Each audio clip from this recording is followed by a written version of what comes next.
Sir, मेरा पहला सवाल आपसे ये है कि जो दिल्ली में आजकल कोरोना की हालत है, उसको देखते हुए आप क्या कहना चाहेंगे?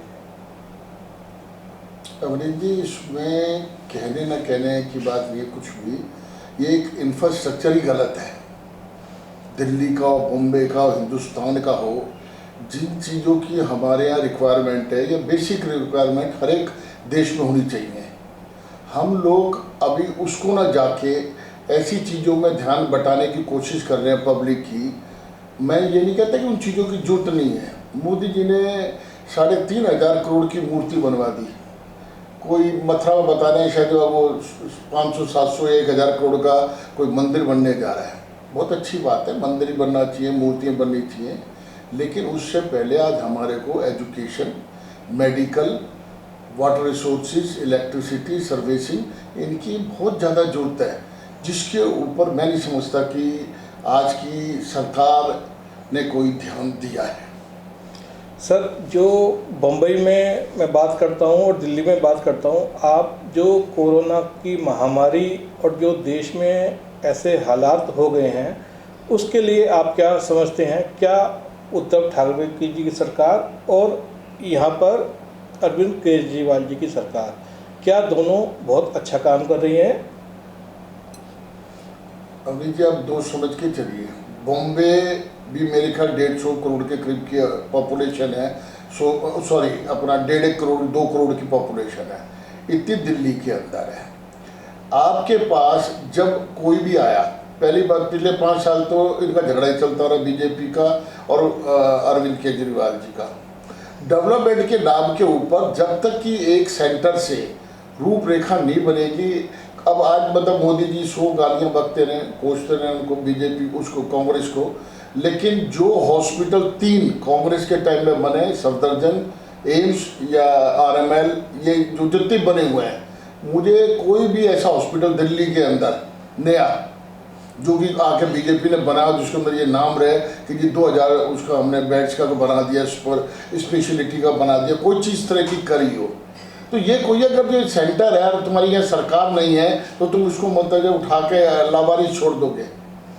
सर, एक मेरा क्वेश्चन है आपसे, जो लॉकडाउन हुआ, उस लॉकडाउन के पीरियड में हमने देखा, सबने देखा कि लोग यहाँ से बिहार पैदल जा रहे हैं, कहीं और अपने अपने गांव पैदल जा रहे हैं, और उससे लोगों की नौकरियाँ चली गई, लोगों के पास काम करने के लिए पैसे नहीं हैं। जो अर्थव्यवस्था का हाल है, जो 20 लाख करोड़ का पैकेज भी दिया, क्या आप उससे संतुष्ट हैं या उसके बारे में आपकी क्या राय है?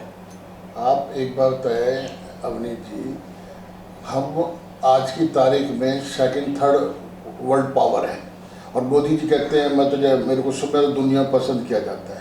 पसंद मेरे चेहरे से या मेरे कपड़ों से या मेरे भाषण से नहीं हो सकता। मैंने काम क्या किया, उस टाइम में एक्शन क्या लिया, जिस टाइम मेरे देश के ऊपर जरूरत पड़ी वो मैंने क्या किया, निर्भर करता है उस बात पे। आप क्या समझते, जो देश इतना काबिल है वो 1 करोड़ 2 करोड़ जनों को मतलब अपनी स्टेट पे नहीं सेफ पहुँचा सकता? उसके लिए आप मतलब रेल बंद करके बैठ गए लोगों की, जिन्होंने देश को बनाया, जिन गरीबों के बेच के ऊपर, कंधों के ऊपर चढ़ के हम कोठियों में बैठे हुए हैं, आप नेता बने हुए बैठे हुए हैं, पूरे आज मतलब आप वर्ल्ड के अंदर घूम रहा नेता की आपका चेहरा है, आप कहते हो अपने को चाय वाला या कोई भी है। हम लोग एक तरफ तो मतलब अपने को दिखाने की कोशिश करते हैं कि हम ज़मीन से जुड़े हुए हैं, और दूसरे ज़मीन वालों को मतलब लात मार रहे हैं। ये कैसे पॉसिबल है? आज परसों शहनवाज जी कहते हैं हमने 1 करोड़ जनों को बिहार पहुंचा दिया। बड़ी सरप्राइजिंग बात है, ये लोग पढ़े लिखे हैं, मंत्री हैं, 1 करोड़ जनों के लिए 1000 कार जाती है, ट्रेन के अंदर एक बार आदमी जाता है, तो क्या इन्होंने 1 लाख मतलब ट्रेन चला दी? दिन भर में 200 ट्रेन चलती है, इन्होंने तो 20 ही चलाई थी। क्या इन्होंने मतलब 1 लाख ट्रेन चला दी? क्या लोगों को बेवकूफ़ बना रहे हैं टीवी के ऊपर बैठ के? बड़ी सरप्राइजिंग वाली बात है ये कि आपने 1 करोड़ आदमी पहुंचा दिए, तो कितना करोड़ आदमी गया वहां पर?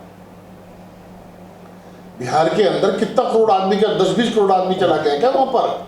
जो आप मतलब ये कह रहे हैं कि भाई 1 करोड़ आदमी हमने पहुंचा दिया, इधर सूद भी पहुंचा रहे हैं, मतलब कि अपने फिल्म स्टार भी पहुंचा रहे हैं, अमिताभ बच्चन भी पहुंचा रहे हैं, दिल्ली सरकार भी दे रही है, कांग्रेस भी दे रही है, तो ऐसा कितनी और फिर पब्लिक की खराब बट्टी हो रही है। कोई सड़क के ऊपर बतले बेचारी औरत बच्चे पैदा हो रहे हैं, कहीं बतले कोई अपना अटैची के बच्चे सोए जा रहे हैं, कहीं कोई बेटी अपनी साइकिल के ऊपर बाप को लेके जा रही है बीमार को, कोई रिक्शा में जा रहा है। मैं तो कहता हूँ शर्म आनी चाहिए हमारे को, हमारे नेताओं को। देश के अंदर ये हालत जो बनाई हुई है, पहले हमारे को अपनी बेसिक चीज़ें सुधारनी पड़ेगी, जब जाके हम ऊपर जाके चांद में जाने की बातें सोचेंगे। तो आपके हिसाब से जो लॉकडाउन का फैसला लिया गया था सरकार ने, क्या वो जस्टिफाई था या लॉकडाउन अब होना चाहिए था? नहीं, मैं उस बात के लिए कहूँगा कि उन्होंने गलत लिया। उस टाइम सारी दुनिया ने फैसला लिया लॉकडाउन करने का। लॉकडाउन ये कुछ चीज़ें ऐसी होती है कुदरती तौर के ऊपर, जिसको आप कोई भी चीज़ प्रिडिक्ट नहीं कर सकते कि भाई ये चीज़ अच्छी है या बुरी है। हो सकता है अगर जो उस टाइम बंद नहीं करते तो आज इतना ज़्यादा फैल चुका होता कि आपके काबू में नहीं आता। जब बंद करने के बाद आपके 1-1, 1.5 हज़ार बेड अभी फुल हो गए हैं, और अगर जो उस टाइम नहीं बंद करते पता चलता है कि आज मतलब 3 लाख या 4 लाख हमारे तो कोई इंफ्रास्ट्रक्चर ही नहीं है। अभी तक नहीं सोच पाए 4 महीने के अंदर, 3 महीने, मार्च अप्रैल मई 3 महीने के अंदर जब ये इंफ्रास्ट्रक्चर नहीं बना पाए। चाइना ने विदिन 15 डेज 50,000 बेड का मतलब जब वहाँ पर हॉस्पिटल तैयार कर दिया। हमारे तो कोई सिस्टम ही नहीं है। बात करने से नहीं होगा, एक दूसरे के ऊपर लाछन लगाने से नहीं होगा कि जी राहुल जी वहाँ बैठ के मतलब भगा रहे हैं। भगा तो दुनिया को आप रोक रहे हो। चाहे कांग्रेस होती इस टाइम में, काम करोगे तो दुनिया वाहवाही करेगी, नहीं करोगे तो मतलब आपको सुननी तो पड़ेगी।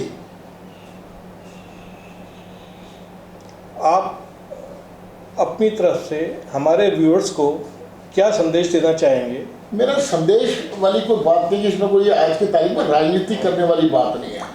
मैं तो सिर्फ ये कहूँगा कि जो भी सरकार है, चाहे बॉम्बे में, दिल्ली में, हिंदुस्तान में कहीं कोई सरकार है, सब में पहले हम लोगों को इंफ्रास्ट्रक्चर बनाना पड़ेगा, पॉपुलेशन पे कंट्रोल करना पड़ेगा। क्योंकि सब में ज़्यादा आज दिक्कत, अगर पॉपुलेशन इतनी ज़्यादा नहीं होती तो दिक्कत नहीं होती। आज हमारे रेट कह रहे हैं, अगर हम ये मान के चले पूरे यूरोप की जनसंख्या और हिंदुस्तान की जनसंख्या ऑलमोस्ट बराबर होगी। अगर हम ये कंपेरिजन करें तो हमारा बहुत ज़्यादा कंट्रोल है। इसका मतलब है कि हम लोगों में सहन शक्ति, मतलब बीमारी को फेस करने की हम लोगों में ताकत बहुत ज़्यादा है। गवर्नमेंट ने ऐसा कुछ नहीं करा। हम लोगों की सहन शक्ति जो है, जो हम लोग इतने निम्न लोगों जो झुग्गी झोपड़ी में रह रहे हैं, उन लोगों की अपनी इम्यूनिटी इतनी ताकत है आपके शरीर के अंदर, वो इस बीमारी को फैलने नहीं दे रहे हैं। मैं नहीं समझता सारी सरकार, खासतौर पर सेंटर की सरकार इस मामले के अंदर बिल्कुल फेल हुई है। उनको इंफ्रास्ट्रक्चर बनाने चाहिए और आगे के लिए सोच के, तो कम से कम मैं कहता हूँ अगर चलो जिस दिन भी होता रात को भूला शाम को घर आ गए तो मान लेते हैं। मैं समझता हूँ इमीडिएटली इन लोगों को जो है अपना हॉस्पिटल्स और पानी रिसोर्सेज वगैरह के ऊपर फौरन ध्यान करना चाहिए।